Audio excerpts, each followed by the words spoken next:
So today's video is going to cover imperialism and the intro to our new topic 6.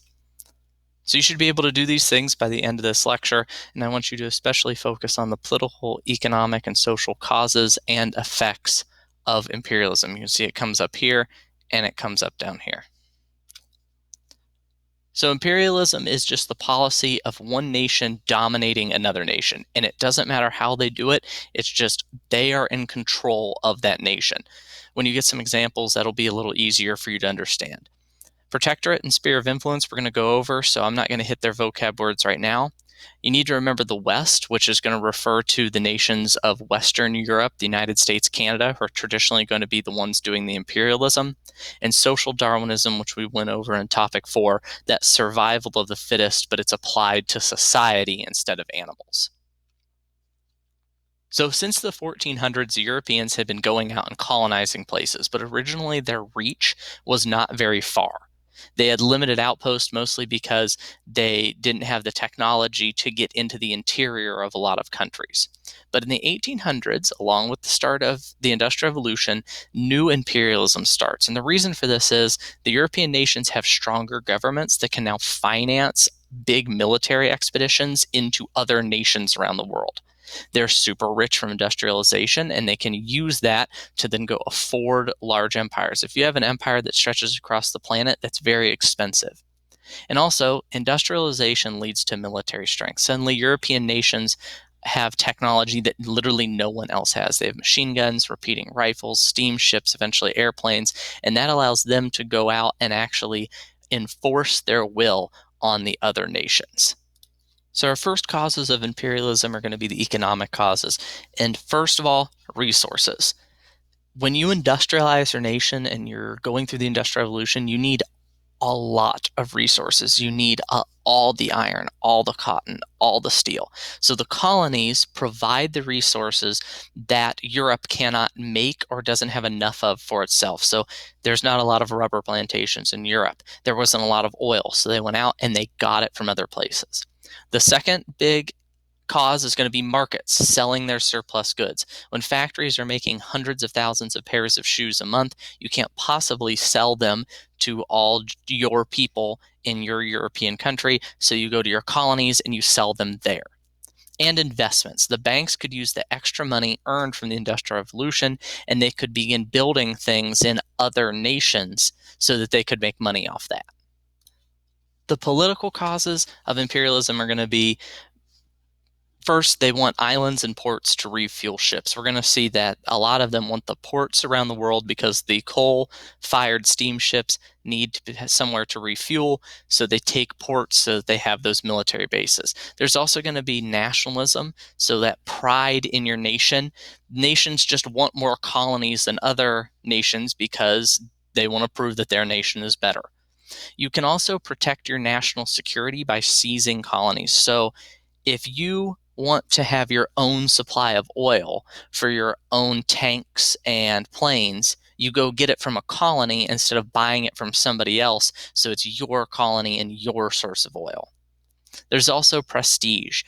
Imperialist nations, the more colonies you have, the more powerful you look. So if you have more colonies, it makes you look more powerful and less likely for other European nations to try and mess with you. Our social causes of imperialism are going to be the Western nations want to spread Western civilization. They believe that a lot of the nations they're going to are barbarians, they're not civilized, so they want to spread their idea of civilization. Some of it is good, like doctors are sent, modern healthcare. Some of it is bad, and that racist ideas are spread. But a lot of places, they send out people to try and civilize the people of the nations they're colonizing.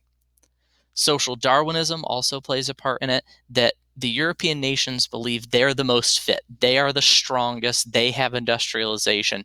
So it's natural that they are going to go out and they're going to conquer the inferior people who they think are below them. So our colonizers, the nations that go out and get colonies, are going to be nations like Britain. I realize there's a spelling error there, but that's supposed to be Britain, France, Germany, a little bit of Austria-Hungary, Russia, Italy, United States, and Belgium. Colonized are going to be primarily the rest of the world, Latin and South America, Asia, and Africa. during this time of history, pretty much Europeans and the United States dominate the rest of the planet through their industrialized economies and militaries. So one of the reasons that the Western nations are able to spread and take over so many areas is a lot of non-Western empires that had traditionally kind of held them back were collapsing. The Ottoman Empire in the Middle East, we'll learn about that later, was completely collapsing. They were called the sick man of Europe.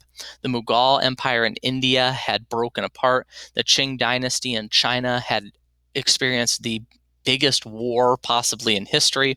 And in West Africa, a lot of people just lived in smaller communities. They didn't have giant empires and giant armies, and they could not resist the European armies that were coming in and the European technology that was coming in.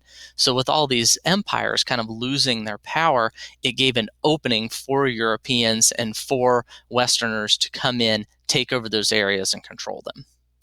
So the reasons that the Western world was able to go out and imperialize is A, their industrialized economies. They could make a lot of stuff very quickly, but it also gave them the ability to make ships that could go across the world, eventually have airplanes, make weapons, and a lot of people also wanted the goods that Westerners were selling. They have centralized governments with huge armies and navies. This is where armies and navies get up in the hundreds and thousands and millions of men. But the most important will just be superior technology. Steam power, telegraph, riverboats, things like that allow the Europeans to easily overpower other nations with less people. Their advanced weaponry, like the machine gun repeating rifle, allows them to win battle after battle. Think about it like this. If my side has the machine gun and your side doesn't, which side is going to win? They also finally come up with quinine, which is the cure for malaria. So before the Industrial Revolution, Europeans would go down to Africa, would go down to Latin America, but malaria was so bad that most of them would die. They had no natural immunity. Quinine makes it so not as many Europeans die from malaria. They're able to begin to populate those areas. They also do something called divide and conquer. They begin playing native groups against each other. They especially do this in Africa. They would tell one group, one tribe, one empire that they'll give them rifles if they fight this other group. Those two groups fight, they weaken each other. The Europeans are then able to come in and take over that area. So now we're going to talk about our types of imperial rule. There's 4 different ways that the Western nations would rule over their colonies. The first way is direct rule, and this is going to be practiced mostly by the French, for example. The colonizer in direct rule actually comes in and replaces the local leader. They get rid of the king, they get rid of the government in the area they colonized, and they impose their culture and their government on the people they colonized. This follows that social Darwinist idea that colonized people are not civilized enough to rule themselves. Indirect rule is the exact opposite of that. This is mostly practiced by the British. They would allow the local king to retain their title as long as they listened to what Britain said. So the local king would rule for the British. This requires less troops and less money being vested in the colony because at the end of the day, you're still allowing that king to rule his area, but the British are actually in charge. They would encourage then that that leader to send their kids to be educated in British schools, so then those kids would be loyal to Britain. So we have 2 different and 2 opposite ways of ruling. Direct rule, you kick out the local ruler and you replace it with your people. Indirect rule, you leave the local ruler in charge and they rule for you. You can see here, these paintings kind of show how each side viewed it. The French, you tell them they're obviously in charge. They conquered this area. The British, they're making a deal with the local king. Our other 2 ways are going to be protectorate and sphere of influence. So a protectorate, you leave the local leader in power. They're still in charge. They still run their country, but they're expected to follow the rules of the colonizer. If you look at this picture here, this is going to be favored by the United States. The keyword of protectorate is protect. The colonizing nation says we're protecting the smaller nation, so they should listen to us and they should work with us. In a sphere of influence, which all of them use, they don't actually control the area. So the colonizer doesn't actually control the area they're talking about. But what they say is, this is an area where we have an interest, so all the other colonizing nations should stay away. The goal of a sphere of influence is to keep others away from an area that you don't directly control. So our effects of imperialism are going to be summed up by these. There's a lot more specifics that we'll go into. But first, political changes. The Europeans introduced their legal systems. They introduced their ways of writing laws and making laws, their ways of government, which are a lot different than the native systems that were in their colonies. They also draw up artificial borders. They split up ethnic groups and they split up nations and they put rival groups together. This is going to be really important in Africa because groups that hate each other are put together and it's going to cause civil wars. Economic changes. The colonies are 100% dependent on the colonizer. The colony provides the resources and the colonizer sells finished goods to them.